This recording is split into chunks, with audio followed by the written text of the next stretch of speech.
did more to undermine his successor than what Pierre Trudeau did to John Turner, saddling him with these patronage appointments, undermining him in caucus, threatening to release letters between the two of them that would have made John Turner look weak, dividing the Liberal caucus over the Reach Lake Constitutional Court. John Turner told me that Pierre Trudeau had no loyalty to the Liberal Party, only to his ideas. That Pierre Trudeau showed him, as his successor, no courtesy and no consideration. Quite ironic that here you had Pierre Trudeau, who had no attachment to the Liberal Party and undermined it before and after.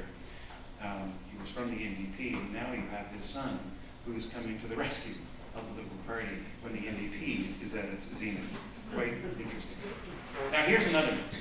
Pierre Trudeau loved communists. Actually, that's not that's true. He went to the Soviet Union as Canadian Prime Minister and told them, there's a lot we can learn from you, to the Russians. Because Russia is a federation much like Canada, he said. He told them, when he was trying to win their friendship, he said, you know, Canada is under threat from the United States of America. We're under economic threat, cultural threat, and we're under military threat from the United States of America. Trudeau said he regretted the breakup of the Soviet Union, that he supported martial law in Poland, said hopefully it won't cause the martial law in Poland will cause the reformers, Lech Walesa, and the Solidarity movement to dampen their demands. He went to Cuba to honor Fidel Castro. As Canadian Prime Minister, he went to Cuba and said, long live Prime Minister and Commander-in-Chief Fidel Castro. Then he said, well, how much easier it would be to govern Canada if he could govern it the Cuban way, the way Fidel Castro governs.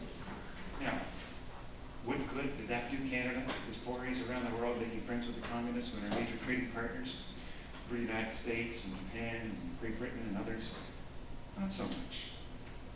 Now, you may look at the evidence that I present in this book. This is the first book that has ever examined the full sweep of the record of a Prime Minister. So it's the environment, you can find the draft on the environment, for social policy, or international relations, national defense. I haven't even talked too much about what he did to the military other than cut it in half.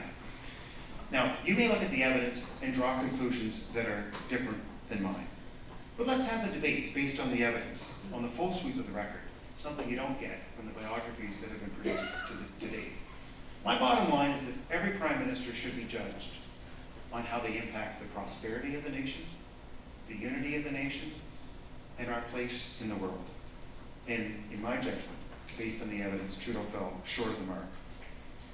And so this evidence, for some of you, it may not be new. You may have held views based on your understanding of the evidence for quite some time, and I'll confirm.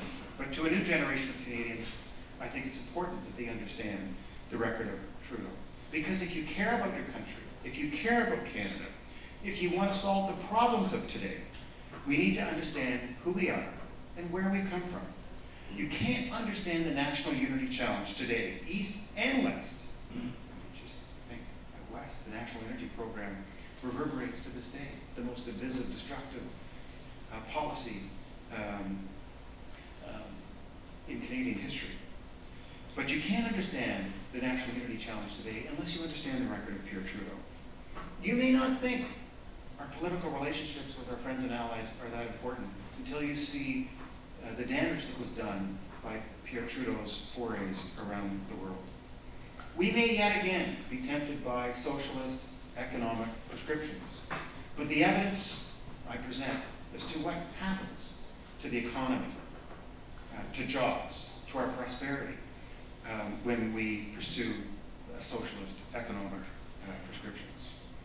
By learning from our successes and our failures, we can build upon what we've done well, and we can overcome our problems. It's because history matters that I spent the last 4 years doing the research and writing this book. And so now, let the debate begin. Thank you.